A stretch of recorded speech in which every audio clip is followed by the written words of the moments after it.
Hello, my name is John, also known as Gamester81. Recently on my Allgengamers podcast, a couple weeks ago, I made a comment that I had played Superman Arcade throughout my travels when I was hitting up arcade, and I thought the controller broken. I didn't really like it, and I was frustrated. And a good friend of mine, a vintage video game geek in the YouTube community, and he's also a contributor on my website, Gamester81.com, he made a comment that he kind of called me out on it. He said I dissed it, and he wanted to know my reasonings behind it. And it's all in good fun. We're good friends. And I know he's a big fan of Superman, and honestly, so am I. I love Superman, the comic books.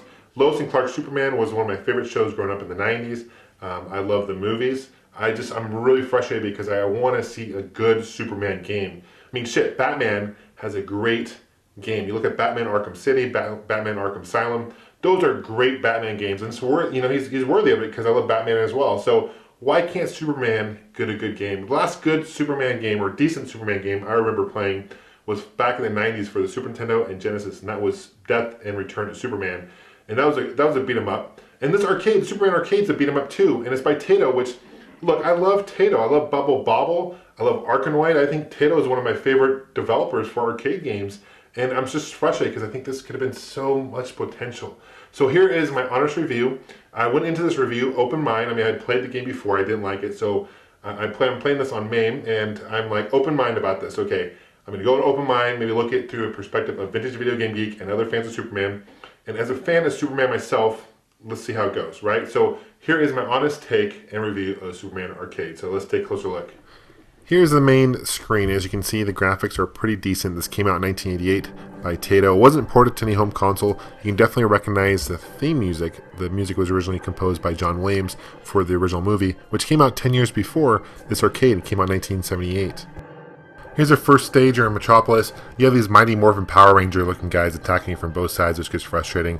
You only have your basic punch or kick. If you can hold down your punch button and get a sonic boom, but you need to hold that down for a while. There's no laser beams, there's no frost, there's nothing. And you have this Silver Surfer looking guy who blocks you, and there's these random gates that block you and stuff. It just doesn't make any sense. And unlike other beat 'em ups that I'm a fan of, like Teenage Mutant Ninja Turtles, X-Men, The Final Fight, there's a story to it. There's a beginning, middle, and end. Unfortunately, with this game, it just kind of goes right into Superman by fighting his enemies. There's Brainiac as the main villain, and you're supposed to save the world. But there really isn't a story development in this arcade game. The first boss battle is not too bad, but you get trapped in this corner, and he just continues to attack you, which can be kind of frustrating at times. The next stage of the game is you're in the stage where you're flying up, and you got these Mighty Morphin Power Rangers guys attacking you again. And that Silver Surfer looking guy, he actually blocks you, and you have to hit him at a certain point. But it's very repetitive. You're basically going back and forth, kicking and punching. Here's the second villain in the second stage. And he's not too terrible. He has this firebolt. It's kind of frustrating, but other than that, you can destroy it pretty easily. Here's the third stage of the first level of Metropolis, and this is almost like a shoot 'em up. And this is kind of cool, but the thing about this is, as you can see here, I'm staying in one spot. I'm continuing to fire. There's no really strategy to this game. You just continue firing. You gotta watch out for these beams, and then it goes on to the next stage, this is San Francisco. This is the next level, and there's some new enemies. You have this Spider-Man looking guy, and it looks like a Chinatown. So they do a decent job of kind of recreating the scene, I suppose. But again, you can just continue moving forward, and it's not that difficult. In fact, it doesn't get that much harder throughout the game as you play. There's no really development to get more challenging. I mean, there's more enemies, but it's just basically it eats up coins and quarters.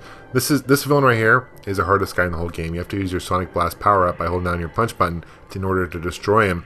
But he keeps disappearing, which is super frustrating. And when you have that Sonic Blast, you can't move up, you can't move down, you can't scroll left or right. So you're basically stuck there. And if someone hits you while you have that blast going, it's going to start over. So there's times in the games that you want to use it, and you just can't because there's too many enemies on the screen. I imagine this game is a lot more fun playing two-player. You can play two players simultaneously. They have a clone Superman in a red suit. He looks like almost like Captain Marvel by DC, not necessarily a Superman character. But I wish they had like maybe a Superboy or some other character more related to the series, because this red Superman never appeared in any other comic books. The next shoot 'em up stage looks very similar to something straight out of R-Type. I will admit though, this game is kind of funny at times. Look at this. You're playing this T-800 Terminator robot guy at the end of the Vegas stage, and you're standing, looks like a circus in the background, but look how they spell casino with an O. That's definitely a typo, and it's interesting. I understand this game is made in Japan, but they still need to pay attention to common spelling. And after you defeat that guy, we're back to another stage. Backgrounds change, but everything else is the same for the most part. You just hold down your punch button, and laser beams come out. But why don't these laser beams come out when you're fighting on the beat 'em up stage? That would have been nice to see that. I will say that I do give Tato credit for doing kind of a shoot 'em and a beat 'em up in one. I think they were meant to kind of appeal to both genres, and I give him credit for that. But again, this enemy looks like something out of Contra. I don't understand where this falls into the Superman universe. The level after Vegas is Washington, D.C., and same kind of thing. You're kicking, you're punching these enemies that are coming at you. But here's kind of another funny part of the game. This is the main boss battle at Washington, D.C., but why is Mount Rushmore in the background? I didn't realize that Mount Rushmore was in Washington, D.C., which it's not. So it's interesting that they decided to put that in there anyway.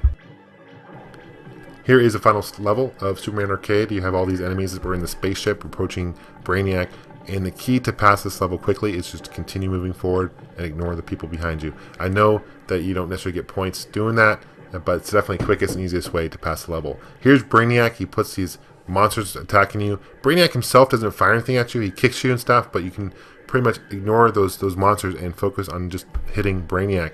It's the easiest way to do this as well. In conclusion, I like the graphics of Superman Arcade. I like the music of Superman Arcade. And I also like the fact that they try to take beat 'em up and shoot 'em up in one and combine it with the two genres. I think that's really cool. I give Tato a lot of credit for that. However, the controls are not good. It's very repetitive as a game. They could have done a lot more with Superman Arcade. I have an open invitation to Vintage Video Game Geek. I challenge him to do a review over this and tell me what he likes about it. And please let me know your opinions as well, guys. Thanks for watching, and we'll see you soon. Take care.